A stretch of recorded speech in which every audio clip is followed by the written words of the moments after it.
மாணவர்கள் கடந்த காலங்களில் மிகப்பெரிய புரட்சிகள் நடைபெறுவதற்கு அவங்க தான் காரணமாக இருந்திருக்காங்க.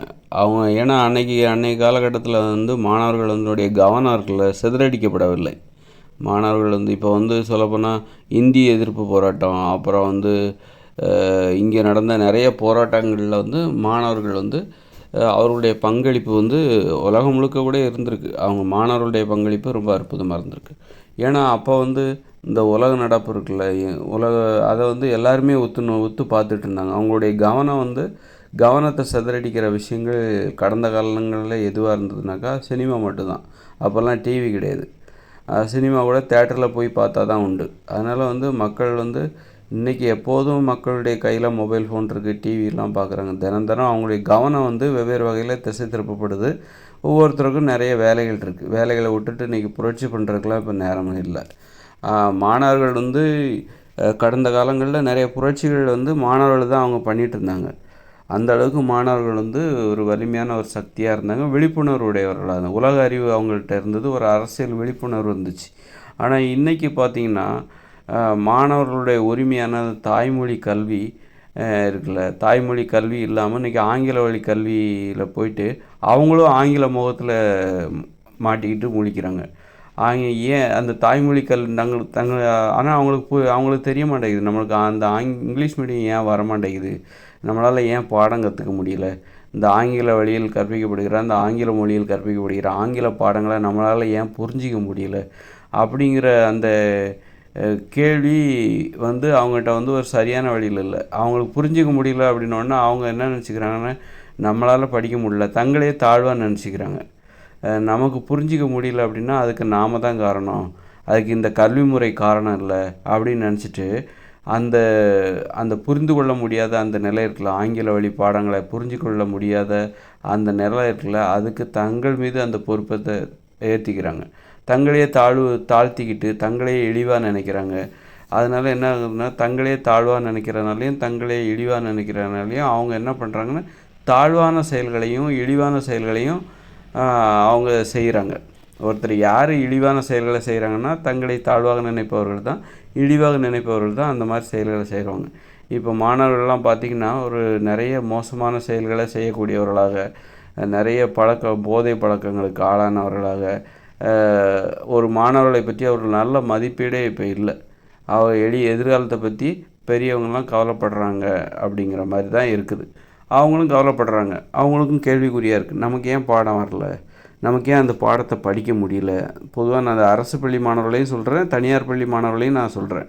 யாருக்காக இருந்தாலும் அந்த ஆங்கில வழியில் கற்பிக்கப்படுகின்ற பாடம் அது கடினமானதாக தான் இருக்குது. ஏன் நம்மளால் அவங்களால ஒரு சுதந்திரமாக தங்களுடைய ஒரு லட்சியத்தை வகுக்க முடியல. நான் படித்து இந்த மாதிரி ஆவேன் அப்படின்னு சொல்லிட்டு பெரும்பாலான மாணவர்களால் ஒரு லட்சியத்தை தீர்மானிக்க முடியல. எல்லாருமே படிக்கிறதுக்காக கஷ்டப்படுறாங்க.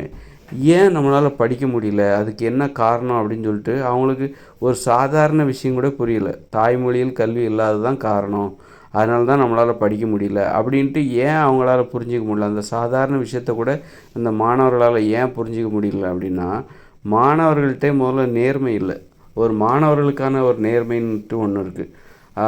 அந்த நேர்மையாக இருந்தால் தான் நம்முடைய பிரச்சனைகளுக்கு என்ன காரணம், யாராக இருந்தாலும் சரி, ஒருத்தர் நேர்மையாக இருந்தால் மட்டும்தான், நேர்மையாக இருக்கணும், கட்டுப்பாடாக இருக்கணும், ஒழுக்கமாக இருக்கணும். அப்படி இருந்தால் மட்டும்தான் நம்முடைய பிரச்சனைகளுக்கு என்ன காரணம், நம்முடைய கடந்த கால பிரச்சனைக்கு என்ன காரணம், கடந்த கால வாழ்க்கைக்கு நாம் சந்தித்த பிரச்சனைகளுக்கு என்ன காரணம், எதிர்காலம் நம்மளுக்கு எப்படி இருக்கும், சிறப்பாக இருக்கணும் அப்படின்னு சொல்லிட்டு கண்டுபிடிக்க முடியும். நேர்மையாக இருந்தால் மட்டும்தான் கண்டுபிடிக்கும். மாணவர்களுக்கு நேர்மை இல்லை. அப்படிங்கிறனால தான் அவங்க என்ன பண்ணுறாங்க அப்படின்னா, இப்போ நமக்கு எந்த ஆங்கில வழி பாடங்களை புரிஞ்சிக்க முடியலையா, அப்போ அவங்க என்ன பண்ணுறாங்கன்னா உடனே காப்பி அடிக்கிறாங்க. காப்பி அடிக்கிறதுக்கு பதிலாக நீ காப்பி அடிக்கவே கூடாது, பிட்டு எடுத்து அடிக்கிறது, மற்றவங்ககிட்ட கேட்டு எழுதுறது, மற்றவங்களுடைய பேப்பரை பார்க்க, ஒரு தேர்வு நடக்குது, ஒரு பொது தேர்வு நடக்குதுன்னா என்ன பண்ணுறாங்கன்னா, மற்றவங்கள காப்பி அடிக்கலாம், அப்படியாவது பாஸ் பண்ணிடணும், மற்றவங்களோட பேப்பரை மாற்றிக்கலாம், பிட்டு அடித்தாவது பாஸ் பண்ணிடலாம், இந்த மாதிரி தான் யோசிக்கிறாங்க. அதுக்கு பதிலாக நீ என்ன நினச்சிருக்கணும் அப்படின்னா, அந்த மாணவர்கள் எல்லாருமே என்ன நினச்சிருக்கோம் அப்படின்னா, எக்காரணம் கொண்டும் பிட் அடிக்கக்கூடாது, எக்காரணம் கொண்டும் பேப்பர் மாற்றக்கூடாது, எக்காரணம் கொண்டும் மற்றவங்க பேப்பரை பார்த்து எழுதக்கூடாது, மற்றவங்ககிட்ட கேட்கக்கூடாது. தேர்வுன்னா அதில் ஒரு நேர்மை இருக்குது, அந்த நேர்மையை நாம் கடைபிடிக்கணும். அப்படி நினச்சி அவங்க கடைபிடிச்சிருந்தாங்கனாக்கா அவங்களுக்கு ஒரு உண்மை புரிஞ்சிருக்கும். என்னன்னாக்கா, நம்ம எவ்வளோ தான் படித்தாலும் பிட்டடிக்க வேண்டிய நிலைமை ஏன் வருது? பாடம் புரியலை. பாடம் வந்து இந்த ஆங்கில வழியில் கற்பிக்கப்படுகின்ற அந்த பாடம் வந்து அவங்களுக்கு புரியலை. அதனால தான் அவங்க வந்து பிட்டடிக்க வேண்டிய நிலைமை வருது. படித்தாலும் அது நமக்கு புரியாது அப்படிங்கிற ஒரு புரிதல் அவங்ககிட்ட இருக்குது. நம்ம எவ்வளோ தான் கஷ்டப்பட்டு படித்தாலும் அது நமக்கு புரிய போகிறதில்ல. அந்த பாடம் என்பது நமக்கு புரிய போகிறதில்ல. அதனால் வந்து அந்த முயற்சிக்கே நம்ம போக வேண்டாம். அப்போ அவங்க நேர்மையாக இருக்கணும். என்னென்னா, நம்ம பிட் அடிக்கக்கூடாது, காப்பி அடிக்கக்கூடாது, மற்றவங்க பேப்பரை வாங்கக்கூடாது, வாங்கி மாற்றக்கூடாது, மற்றவங்ககிட்ட கேட்கக்கூடாது, மற்றவங்க பேப்பரை எட்டி பார்க்க, இப்படி ஒரு தேர்வு முறைக்குன்னு ஒரு நேர்மை இருக்குல்ல, அந்த நேர்மையை அவங்க கடைப்பிடிச்சிருந்தாங்கன்னா, நாம் இவ்வளோ நேர்மையாக இருந்தோம், நமக்கு ஏன் இந்த பாடம் புரிய மாட்டேங்குது? ஏன்னா நம்மக்கிட்ட எந்த தப்பும் இல்லை, நாம் நேர்மையாக இருக்கிறோம். நாம் வந்து படிக்கணும்னு நினைக்கிறோம். பள்ளிக்கூடத்தில் ஒரு ஒழுக்கமான மாணவர்களாகவும் ஒரு பொறுப்பான மாணவர்களாகவும் நாம் இருக்கிறோம். தேர்வில் வந்து மற்றவங்க காப்பி அடிக்கக்கூடாது, முறைகேடான செயல்களில் ஈடுபடக்கூடாது அப்படின்ற அப்படி நேர்மையாக இருக்கிறோம். நம்மக்கிட்ட எந்த தப்புமே இல்லை, நாம் எந்த குற்றத்தையும் செய்யலை, ஒரு ஒழுக்கமான மாணவராக இருந்தோம். ஏன் இந்த பாடம் எனக்கு புரியலை அப்படிங்கிற கேள்வி எப்போ வரும்னா, நேர்மையாக இருந்தால் தான் வரும். நேர்மையாக இருக்கிற ஒவ்வொருத்தருக்குமே வந்து அந்த புரிதல் ஏற்படும். எல்லாருக்குமே அந்த கேள்வி வரும். அப்போ அந்த மாணவர்கள் வந்து நேர்மையாக இல்லை, ஒன்று புரியலைன்னொடனே என்ன பண்ணுறாங்க? காப்பி அடிக்கிறாங்க, பிட் அடிக்கிறாங்க, மற்றவங்ககிட்ட கேட்டு எழுதுகிறாங்க. அப்போது அதை விட்டுட்டு இவங்க நேர்மையாக இருந்தாங்கன்னா, நம்ம இவ்வளோ நேர்மையாக இருந்தோம், நமக்கு ஏன் அந்த பாடம் புரியலை அப்படிங்கும்போது அவங்களுக்கு ஒரு உண்மை தெரிய வரும். இந்த தாய்மொழி கல்வி தான், கல்வி இல்லாமல் போனதுனால தான் நம்மளுக்கு இது புரிய மாட்டேங்குது. ஆங்கிலம் தான் நம்மளுக்கு வந்து இந்த கல்வி மீது வெறுப்பு ஏற்பட காரணம். நம்மக்கிட்ட எந்த தப்பும் இல்லை, நாம் பொறுப்பானவர்களாக இருக்கோம். வீட்லேயும் சரி, ஒரு பள்ளியிலும் சரி, நமக்கு ஒரு பொறுப்பானவர்களாக நாம் இருக்கிறோம், நேர்மையாக இருக்கிறோம். இந்த நாடு நல்லா இருக்கணும்னு நினைக்கிறோம். நம்முடைய எதிர்கால திட்டம், வீடும் நாடும் நல்லா இருக்கணும்னு நினைக்கிறோம். நாமளும் நம்முடைய வாழ்க்கை சிறப்பாக இருக்கணும்னு தான் நினைக்கிறோம். அப்படி ஒவ்வொரு மாணவர்களும் நேர்மையாக இருந்தாங்கனாக்கா, அப்போ நமக்கு மட்டும் இல்லை, பெரும்பாலான மாணவர்களுக்கு இந்த பாடம் புரியலை. எல்லாருமே நேர்மையாக தான் இருக்காங்க. யாரும் பிட்டடிக்கணும்னு நினைக்கல, முறைகேடாக தேர்வில் வெற்றி பெறணும்னு யாருமே நினைக்கல. அப்படி நினச்சும் படிக்கணும்னு தான் எல்லாருமே நினைக்கிறாங்க, படிக்கிறாங்க. படித்தாலும் ஏன் வந்து இந்த பாடம் புரியலை, ஏன் நம்மளால் வந்து ஒரு நல்ல தேர்ச்சியான ஒரு நிலைமைக்கு போக முடியல அப்படின்னா, அப்போ மாணவர்களுக்கு ஒரு கேள்வி எழும். ஓஹோ, இந்த பாடமுறை தான் தப்பு, நாம் தப்பு கிடையாது, நம்மக்கிட்ட இந்த தப்பு இல்லை, இந்த கல்வி முறையில் தான் தப்பு இருக்குது. அந்த கல்வி முறையில் என்ன தப்பு இருக்குது அப்படின்னு ஆராயும்போது, சரி மற்ற நாட்டிலெல்லாம் எப்படி கல்வி கற்கிறாங்க, நாம் எப்படி கல்வி கற்கிறோம், மற்ற நாடு, அப்போ பெரிய பெரிய அறிஞர்கள் என்ன சொல்கிறாங்க, தாய்மொழி கல்வி தான் சரின்னு சொல்கிறாங்க. அப்போ வந்து மற்ற நாடுகள், முன்னேறிய நாடுகளில் என்ன கல்வியை கற்கிறாங்க, அவங்க முழுக்க தாய்மொழியில் தான் கற்கிறாங்க. அப்போ அந்த உண்மை தெரிய வந்துடும். அப்போ நம்முடைய தப்பு தாய்மொழியில் கல்வி கற்காதது தான் அப்படிங்கிற உண்மை வந்து தெரிய ஆரம்பிச்சிடும். அப்போ என்ன பண்ணுவாங்க இந்த மாணவர்கள்? அப்போ பெரும்பாலான மாணவர்கள், நிறைய மாணவர்கள் வந்து நேர்மையாக இருந்தாங்க அப்படின்னா, அப்போ அவங்களுக்கு ஒரு உண்மை தெரிய வந்துடும். எல்லா மாணவர்களுமே தாய்மொழியில் கல்வி இல்லாதது தான் நம்முடைய பிரச்சனைக்கு காரணம் அப்படிங்கிற அந்த உண்மை மாணவர்களுக்கு தெரிய ஆரம்பிச்சிடும். அவங்களே போராடலாம். ஏன்னா எந்த மாணவர்களும் போராட மாட்டேங்கிறாங்க. எல்லா மாணவர்களும் ஒரு முறைகேடான வழியில் தான் போராடுறாங்க. ஏன் வந்து பிட் அடிக்கிறாங்க? அதுவும் ஒரு போராட்டம் தான். காப்பி அடிக்கிறாங்க. தேர்ச்சி பெறுவதற்கான ஒரு போராட்டம். எப்படியாவது தேர்ச்சி அடைந்து விட வேண்டும், தேர்வில் தேர்ச்சி அடைந்து விட வேண்டும், பொது தேர்வில் தேர்ச்சி அடைந்து விட வேண்டும் அப்படின்னு சொல்லிட்டு அவங்க போராடுறாங்க. அது ஒரு போராட்டம், ஒரு மோசமான போராட்டம், ஒரு முறைகேடான போராட்டம், நேர்மையற்ற போராட்டம். அந்த போராட்டத்தை அவங்க வேறு வகையில் கொண்டு போயிருக்கணும். நேர்மையாக இருந்திருந்தாங்கன்னா அவங்க போராட்டத்தின் வடிவமே மாறி இருக்கும். அவங்க இந்த ஒரு அரசு நடைமுறையே மாற்றியிருப்பாங்க. இந்த கல்வி முறையை மாற்றுகிற அளவுக்கு அவங்ககிட்ட சக்தி இருக்குது. இன்றைக்கி வந்து அவங்களுடைய சக்தி வந்து, அவங்களுடைய ஆற்றல் வந்து இன்றைக்கி வந்து மோசமாக போனதுக்கு காரணம் மாணவர்களிடமே வந்து ஒரு நேர்மையற்ற பழக்க வழக்கங்கள்லாம் இருக்குது. அதனால் வந்து எக்காரணம் கொண்டு நாம் இந்த உலகம் எப்படி மாறினாலும் சரி, இந்த உலகம் வந்து என்ன தான் வந்து ஒரு மோசமான நிலைக்கு போனாலும் நாம் வந்து நேர்மையாக இருக்கணும். எது நேர்மை என்பதை தெரிந்து கொள்பவராக நாம் இருக்க வேண்டும்.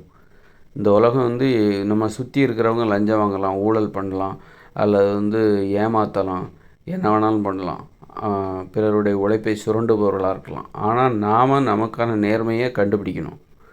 அதுதான் வந்து இங்கே ஒரு அற்புதமான எப்படிப்பட்ட சூழ்நிலையில் நாம் நம்மளை பாதுகாத்துக்க முடியும். ஒரு மாணவர்கள் மிகப்பெரிய புரட்சியை செஞ்சுருக்கணும். மாணவர்கள் நினச்சா அதை முடியும். ஒரு போராடுறாங்கனாலே அது நியாயமாக தான் இருக்குது. தாய்மொழியில் கல்வி கொடுங்க அப்படின்னு சொல்லிட்டு இந்த மாணவர்கள் போராடுறாங்கன்னு வச்சுக்கோங்களேன். ஒரு 10 பள்ளியில் போராடுறாங்க. ஒரு பள்ளியில் போராடினாலே அதில் என்ன நியாயம் இருக்குது அதை புரிஞ்சுப்பாங்க. ஓஹோ, இது மாணவர்களுக்கு இந்த தாய்மொழியில் கல்வி வேணும், அந்த ஆங்கில வழி கல்வி புரியலை அப்படின்னு சொல்லிட்டு ஓகே, அதுக்கு தகுந்த மாதிரி கண்டிப்பாக அதற்கான நடவடிக்கைகளை கண்டிப்பாக எடுக்கும். ஆனால் மாணவர்கள் யாருமே போராடலையே.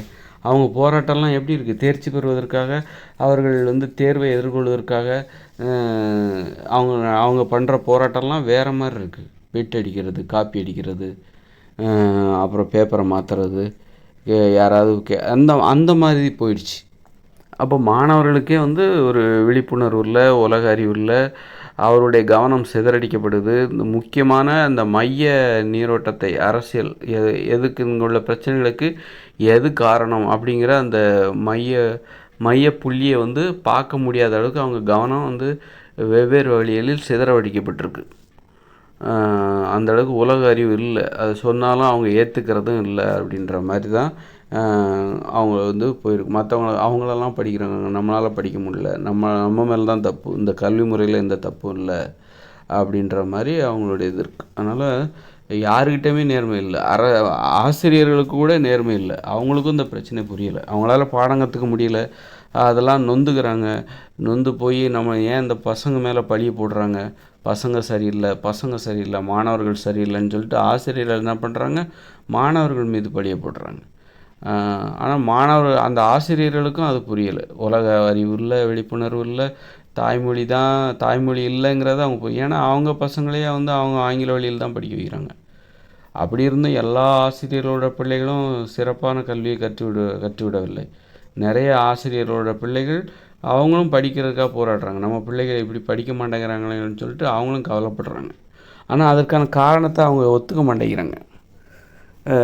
அந்த ஆங்கில வழி கல்வி தான் காரணம் அப்படிங்கிறத அவங்க ஒத்துக்க மாட்டேங்கிறாங்க.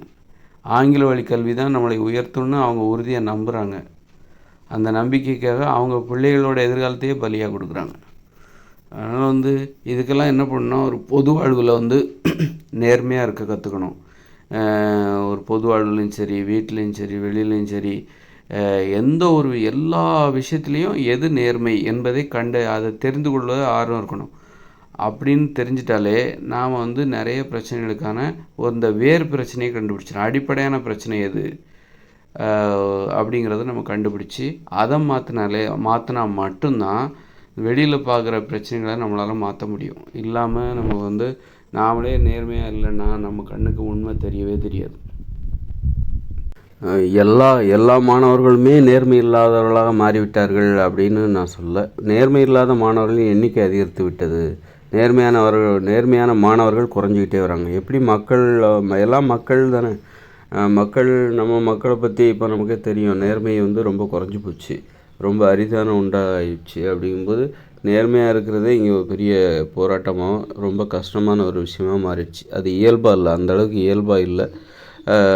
அதனால் அது மாணவர்களையும் பாதிக்க தான் செய்யும். அவங்க பாவம் பொருளாதார ஆதாரம் இல்லாதவங்க, மற்றவங்கள தங்களுடைய பொருளாதாரத்திற்காக பெற்றோர்களை சார்ந்திருக்க வேண்டிய ஒரு நிலையில் இருக்கும்போது அவங்க ரொம்ப தெளிவாக இருக்கணும் அப்படின்னு இருக்க முடியும் அப்படிங்கிறதுக்கான வாய்ப்பு ரொம்ப குறைவு.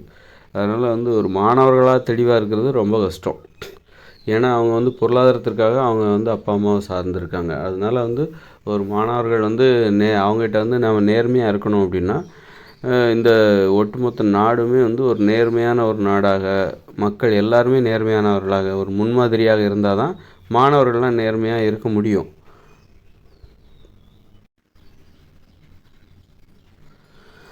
மாணவர்கள் நேர்மையாக இல்லை பெரும்பாலான மாணவர்கள் நேர்மையாக இல்லை என்கிறதுக்கு என்ன உதாரணம் அப்படின்னா, அவங்களுடைய உரிமையே தெரியல. அவங்களுடைய பிறப்பு உரிமை அது தன்னுடைய தாய்மொழியில் கல்வி கற்கணும் அப்படிங்கிறது அவங்களுடைய பிறப்பு உரிமை. அந்த உரிமையை கூட அவங்களால உணர முடியல அப்படின்னா, அந்த உரிமையை அவங்களால உணர்ந்துருக்கணும். எங்கேயாவது ஒரு மாணவர்கள் தாய்மொழியில் கல்வி கொடுங்கன்னு போராடுறாங்களா? இல்லை, போராடலை. இங்கே ஆங்கில வழி கல்வியை அதிகப்படுத்திக்கிட்டே இருக்காங்க. சில பள்ளிகளில் தமிழ் வழி கல்வியை எடுத்துகிட்டே இருக்காங்க. தமிழ் வழியில் கல்வி இருக்கின்ற அந்த பிரிவை எடுத்துகிட்டு முழுக்க ஆங்கில வழியில் கல்வி கற்றுக்கிட்டே இருக்காங்க. கற்றுக் கொடுக்க ஏற்பாடு நடந்துக்கிட்டே இருக்குது. இப்படி இருக்கும்போது மாணவர்களுக்கு ஒரு சின்ன வயசில் உள்ள மாணவர்களுக்கு அவங்களுக்கு தெரியாது, தெரியாமல் போகலாம். ஆனால் வந்து ஒரு பெரிய வயசு ஒரு 10ஆம் வகுப்பு படிக்கிறவங்க, உயர்நிலை பள்ளியில் படிக்கிறவங்க, மேல்நிலைப்பள்ளி 11, 12ஆம் வகுப்பு படிக்கிறவங்க, அவங்களுக்கு இந்த நிலவரம் பற்றி அவங்க ஏன் அதை பற்றி யோசிக்கலை, சிந்திக்கலை? இந்த ஆங்கில வழி கல்வியால் தான் நம்முடைய கல்வி வந்து பாதிக்கப்பட்டிருக்கு அப்படின்னு ஏன் அவங்க அதை பற்றி சிந்திக்கலை? ஏன் வந்து அதை பற்றி அவங்க போராடலை? வெளியில் வந்து ஏன் போராடலை? தாய்மொழியில் கல்வி கொடுங்க அப்படின்னு சொல்லிட்டு ஏன் போராடலை? அப்படி ஒரு மாணவர் கூட போராடலை. இங்கே 2 கோடி பேருக்கு மேலே மாணவர்கள் இருக்காங்க. மாணவர் சமுதாயத்தோட எண்ணிக்கை வந்து தமிழ்நாட்டில் 2 கோடி பேருக்கு மேலே இருக்காங்க. ஆனால் வந்து ஒரு போராட்டம் கூட வரல. அப்படிங்கும்போது அவங்க அந்த உண்மையை உணரலை அப்படின்னா அவங்க வந்து உண்மையாக இல்லைன்னு தானே அர்த்தம். உண்மையாக இருந்தால் தான் உண்மையை உணர முடியும். உண்மையாக இருக்கணும், நேர்மையாக இருக்கணும். நேர்மையாக இருந்தால் தான் அந்த நேர்மையான ஒரு நடைமுறையை உணர முடியும். தாய்மொழி வழி கல்வி என்பது ஒரு நேர்மையான நடைமுறை. அப்போது அந்த நேர்மையான நடைமுறையை உணரணும் அப்படின்னா மாணவர்கள் எல்லாருமே நேர்மையாக இருந்திருக்கணும். ஆனால் யாருமே நேர்மையாக இல்லாதப்போ வந்து பெரும்பாலான மாணவர்கள் நேர்மையாக இல்லாதப்போ அவங்களுக்கு அவங்களுடைய அந்த அடிப்படை உரிமை உரிமை பற்றி அவங்களுக்கு ஒரு விழிப்புணர்வு இல்லை. தங்களால் ஏன் வந்து படிக்க முடியலை, எதனால் அப்படின்னு சொல்லிட்டு அவங்களால உணர முடியலை அப்படிங்கிறது தான் இங்கே வந்து விஷயமா இருக்குது. அதை வச்சு தான் நம்ம வந்து மாணவர் சமுதாயத்தில் பெரும்பாலான மாணவர்களிடம் நேர்மை இல்லை அப்படிங்கிற மாதிரி அவங்க வந்து அதற்கு இன்னும் காரணம் என்னென்னாக்கா மாணவர்கள் பெரும்பாலும் வந்து பெற்றோர்கள் வந்து வளர்ப்பு முறை இங்கே வந்து அந்தளவுக்கு சரி கிடையாது. பெற்றோர்கள் வந்து அவங்களுக்காக நிறைய செலவு செய்கிறாங்க. அதனால் அவங்க என்ன பண்ணுறாங்கன்னா பிள்ளைகளோட வாழ்க்கையில் அதிகப்படியாக உரிமை எடுத்துக்கிட்டு ரொம்ப சர்வாதிகாரிகளாக நடந்துக்கிறாங்க. இதை தான் படிக்கணும், நீ இப்படி தான் இருக்கணும், அப்புறம் திட்டுறது, அடிக்கிறது, அவமானப்படுத்துறது, இந்த மாதிரி தான் வளர்க்கப்பட்டுக்கிறாங்க. ஒரு மென்மையாக எப்படி குழந்தைகளை வளர்க்கணும், பார்த்து வளர்க்க வேண்டும், அந்த மாதிரியான ஒரு விழிப்புணர்வு பெரும்பாலான பெற்றோர்களிடம் இல்லை. அதனால் பெரும்பாலான பெற்றோர்கள் வந்து குழந்தைகளை இழிவாக திட்டுறது, அவமானப்படுத்துறது, அடிக்கிறது, இந்த மாதிரி அப்புறம் வந்து அவங்களுக்கு என்னென்ன தேவை, அப்புறம் சுதந்திரமாக வாழ விடாதது, ரொம்ப கட்டுப்பாடுகளை விதிப்பது, இந்த மாதிரியான நடைமுறைகள். அப்புறம் இப்போ வேறு வந்து சரியாக இந்த ஆங்கில வழி கல்வினால் மாணவர்கள் வந்து சரியாக படிக்கிறதில்ல அப்படிங்கிறதுனால அதனால் வீட்டில் இன்னும் அவங்களுக்கு மாணவர்களுக்கு ஒரு மரியாதையே இல்லாமல் போகுது. மாணவர்களுக்கு வீட்லேயும் மரியாதை இல்லை, பள்ளிக்கூடத்துலையும் மரியாதை இல்லை. அதனால் அவங்க வந்து ஒரு தாழ்வு நிலையில் இருக்கோம், நம்மளுக்கு வந்து ஒரு மரியாதை இல்லை, ஒரு நல்ல ஒரு மதிப்பீடு சமூகத்தில் இல்லை, இந்த நாட்டில் இல்லை, மக்கள் மத்தியில் ஒரு மாணவர்களுக்கு ஒரு நல்ல மதிப்பீடு இல்லை, அதை வந்து அவங்க உணர்கிறாங்க. அதனால் அது மேலும் தங்களுடைய தாழ்வு நிலையில் வந்து அவங்க வந்து தாழ்வான செயல்களை செய்வதற்கு அது ஒரு காரணமாக இருக்குது.